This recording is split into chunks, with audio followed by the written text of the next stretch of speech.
All right. Hi everyone. आज हमारे साथ रोहन है और रोहन का एक बहुत ही अच्छा गेट कंप्यूटर साइंस में रैंक आया था। तो रोहन हमारे पास ही बहुत ज़्यादा रहते हैं। तो उनका रैंक आने के बाद मैंने उनके साथ एक वीडियो बनाने का प्लान बनाया था बहुत पहले ही। तो आज वो हम एक पॉडकास्ट वीडियो बना रहे हैं। तो रोहन की मैं कंप्लीट जर्नी आपके साथ डिस्कस करने की कोशिश करूँगा। रोहन ने अपने कॉलेज के साथ ही गेट एग्ज़ाम का प्रिपरेशन किया है। तो डिटेल में डिस्कशन करेंगे कि कैसा उनका प्रिपरेशन का जर्नी था, उनका गेट एग्ज़ाम का कहानी क्या है, वो जानने की कोशिश करेंगे। तो रोहन, मैं सबसे पहले चाहता हूँ कि आप अपना एक इंट्रोडक्शन दो कि आप कब से गेट एग्ज़ाम का प्रिपरेशन कर रहे हो और आपका मोटिवेशन क्या था गेट एग्ज़ाम की प्रिपरेशन का। Okay, so hello everyone. So I am Rohan and अभी मैं करंटली फोर्थ ईयर में हूँ। मुंबई यूनिवर्सिटी से कंप्यूटर इंजीनियरिंग कर रहा हूँ। एंड दिस ईयर मेरा गेट 2024 में सीएस में 349 ऑल इंडिया रैंक आया है। तो मैंने अपना प्रिपरेशन मतलब गेट के बारे में मैंने कॉलेज ज्वाइन करने के पहले ही सोच लिया था कि कुछ गेट करके एग्जाम रहता है। एंड इफ अगर कॉलेज में अच्छे प्लेसमेंट नहीं मिलते हैं तो फिर मैं गेट एग्जाम दूंगा। तो फिर मैंने फर्स्ट एंड सेकेंड ईयर में भी थोड़ा थोड़ा मतलब सोचता था। बट प्रिपरेशन मैंने स्टार्ट थर्ड ईयर से किया। सो थर्ड ईयर के स्टार्ट में ही मतलब मैंने सोचा कि थर्ड थर्ड ईयर में अटेम्प्ट दे सकते हैं, तो तभी अटेम्प्ट देंगे। तो थर्ड ईयर मतलब मैंने दो तीन सब्जेक्ट प्रिपेयर किए। कंसिस्टेंसी तभी नहीं थी ज़्यादा। एंड मैंने मोस्टली समर में किया था तभी प्रिपेयर। तो फिर मेरा मतलब थर्ड ईयर में क्वालिफाई भी नहीं हुआ। तो फिर तभी लगा कि मतलब इतना अच्छा चांस था। एंड मतलब थोड़ा बहुत प्रिपेयर भी किया पर क्वालिफाई भी नहीं हुआ। थोड़ा बुरा लगा था। बट फिर मैं आईआईटी बॉम्बे का एक्चुअली फेस्ट हुआ था दिसंबर में, उधर गया था। तो फिर तभी मैंने जाके फर्स्ट टाइम कोई आईआईटी विजिट किया। तो तभी मतलब मैंने ऐसा कंपैरिजन किया अपने कॉलेज से, तो आईआईटी लाइक फार बेटर था अपॉर्चुनिटीज के टर्म में। एंड काफी मतलब नए चीजें सीखने भी मिले। एंड जैसे मेरा कॉलेज था वो लाइक काइंड ऑफ मुझे जो अपॉर्चुनिटी मतलब जो लर्निंग मुझे चाहिए थी वो मेरा कॉलेज प्रोवाइड नहीं कर रहा था, या टीयर थ्री कॉलेज जो रहते हैं इतना प्रोवाइड नहीं कर पाते। बट आईआईटीज में मतलब मेरे को लगा कि हाँ मतलब नेक्स्ट डेस्टिनेशन आईआईटी होना चाहिए। चल, चालेल चालेल। कट करना। तिथूनच कंटिन्यू कर. ओके। तो मेरे को लगा कि नेक्स्ट आईआईटी डेस्टिनेशन होना चाहिए। एंड तभी मैंने सोच लिया कि जॉब के लिए प्रिपेयर नहीं करेंगे, गेट के लिए करेंगे। तो फिर मैंने मेन प्रिपरेशन मेरा मार्च से स्टार्ट किया। एंड फिर फेब तक प्रिपेयर किया। एंड फिर ये रैंक आ गया। तो लगभग 1 साल का प्रिपरेशन आपने किया है। यस। और आपको क्या क्या डिफ़िकल्टीज़ फेस हुए, क्योंकि 1 साल की प्रिपरेशन तो की है आपने पर कॉलेज के साथ प्रिपरेशन की है। तो किस तरह से एक स्टूडेंट को कॉलेज के साथ टाइम मैनेज करना चाहिए, आपने कैसे मैनेज किया था। ओके। सो लाइक कॉलेज के साथ मतलब डिफिकल्ट था क्योंकि हमारे कॉलेज में भी अटेंडेंस काफी स्ट्रिक्ट था। तो फिर मेरे को 75% अटेंडेंस मेंटेन करना ही पड़ता था। तो फिर मैं सुबह कॉलेज जाता था, प्रॉपर जो कॉलेज का टाइमिंग रहता था। एंड उसमें मैं ट्राई करता था कि कोई लेक्चर में बैक बेंच में बैठ के रिवीजन कर लूँ, या ब्रेक हो गया, ब्रेक में भी मैं मतलब लाइब्रेरी जाके पढ़ लेता था, आधा घंटा मिलता है। लैब में भी कभी कभी रिवीजन हो जाता था। तो कॉलेज में मैं मोस्टली रिवीजन करता था। एंड फिर घर पे आके एक नैप ले लेता था। एंड 8 o'clock टू रात के 3 बजे तक गेट का स्टडीज करता था तब। तो आपके हिसाब से आपने 5 to 6 आवर्स लगभग डेली निकाला ही है। हाँ मतलब ज्यादा ही निकाला है क्योंकि फिर एग्जाम्स आते थे कॉलेज के। तो तभी मतलब मैं गेट को बहुत कम टाइम मतलब आधा घंटा 1 घंटा, क्योंकि तब मतलब कॉलेज भी पास करना जरूरी है क्योंकि डिग्री नहीं मिलेगा तो फिर एमटेक कैसे करेंगे।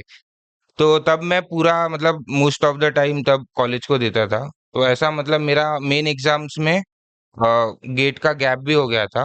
तो इसलिए ऑन एन एवरेज मैंने मतलब 7 to 8 किया है। बट फिर वही है कि एग्जाम के टाइम में मैंने मतलब हाफ आवर 1 आवर पीवाईक्यू थोड़े कर लिए, वैसे किया है।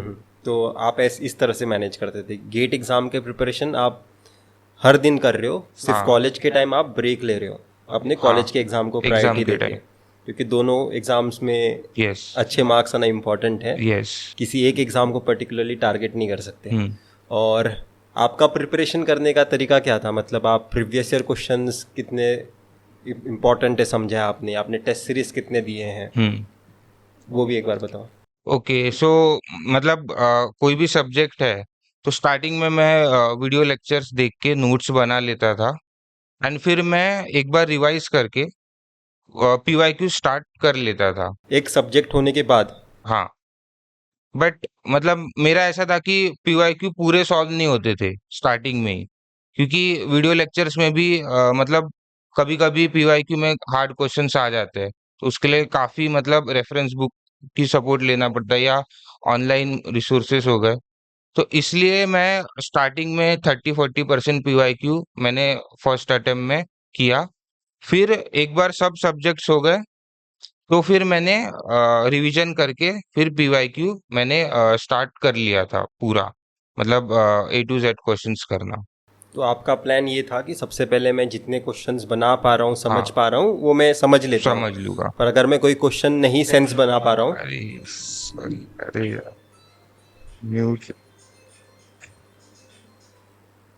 पर अगर मैं कोई क्वेश्चन में सेंस नहीं बना पा रहा हूँ, तो फिर मैं वो लेटर पार्ट ऑफ पूरा सिलेबस होने के बाद यस। देखूंगा उसे। हाँ। ये भी एक अच्छा ही स्ट्रेटेजी है वैसे।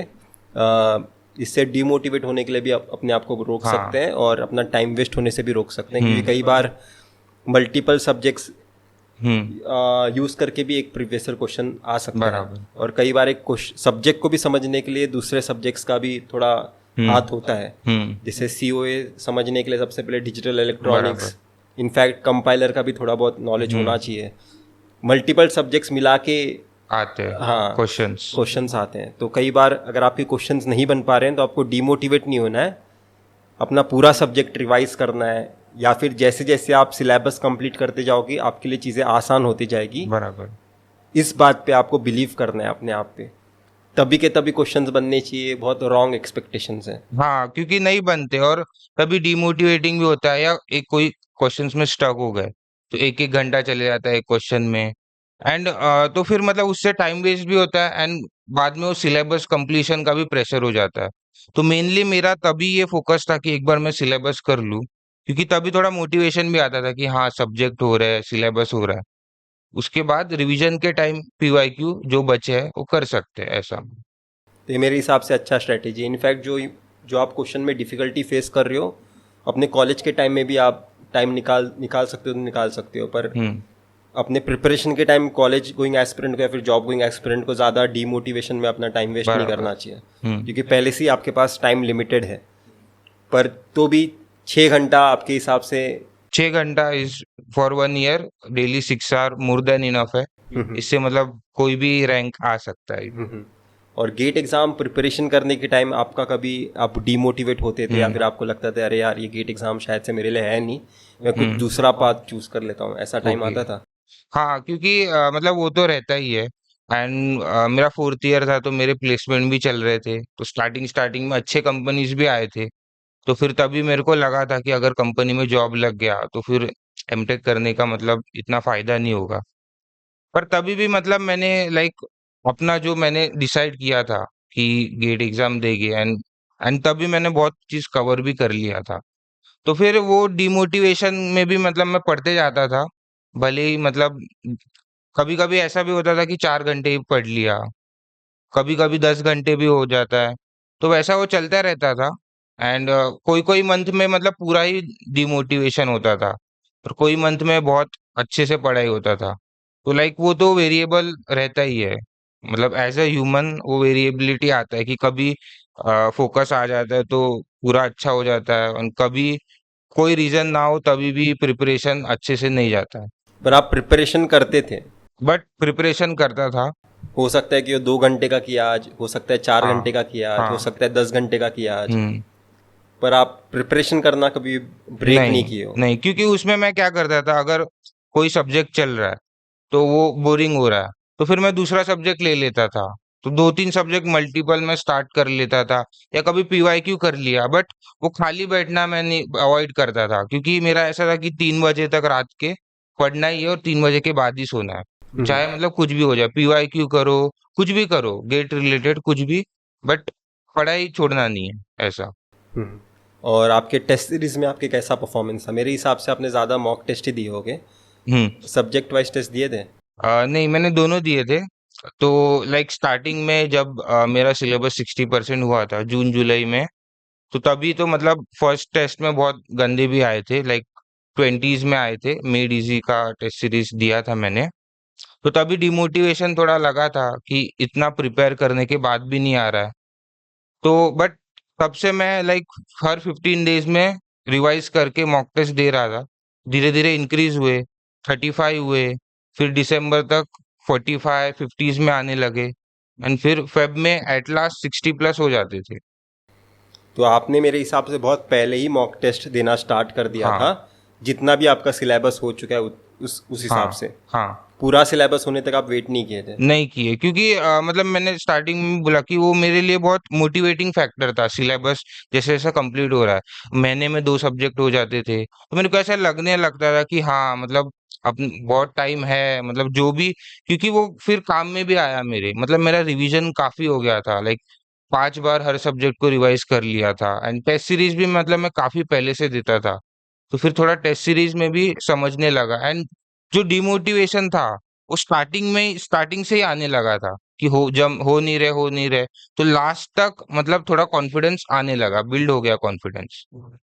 तो ये सेम स्ट्रेटेजी मैंने कैट एग्ज़ाम में भी देखा है। लोग जितना उनका सिलेबस हो चुका है, 50% जब जैसे उनका सिलेबस हो जाता है, 60% उनका सिलेबस जैसे हो जाता है, वो अपना मॉक टेस्ट में अटेम्प्ट करना स्टार्ट करते हैं। पूरा सिलेबस ख़त्म होने तक वेट नहीं करते हैं। तो कुछ कुछ बच्चों के लिए वर्क करता है। आप भी ये पाथ फॉलो करने के बारे में सोच सकते हैं। मैं जनरली पूरा सिलेबस होने के बाद ही लोगों को सजेस्ट करता था, पर ये भी पाथ है जो आप फॉलो कर सकते हैं। तो अभी आपका क्या मोटिवेशन है? अभी आप क्या करना चाहते हो? किस तरह से अपने गेट स्कोर कार्ड को यूज़ करना चाहते हो?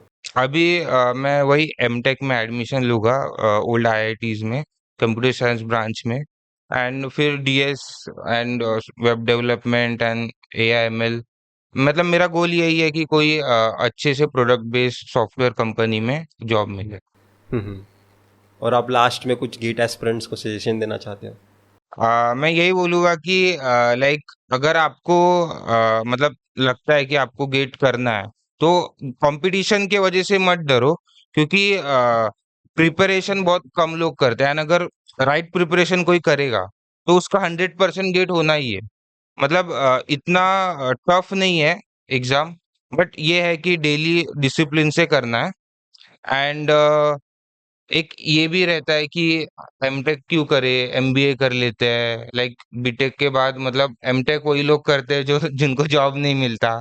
तो मतलब मैं तो ऐसा नहीं मानता था। मतलब मैं मेरा ये कहना है कि लाइक अगर आपके कॉलेज में अच्छे प्लेसमेंट्स नहीं आते, तो एमटेक में 2 साल दे के फिर अच्छे प्लेसमेंट्स मिल जाएंगे, तो वो भी एक अच्छा पार्ट है।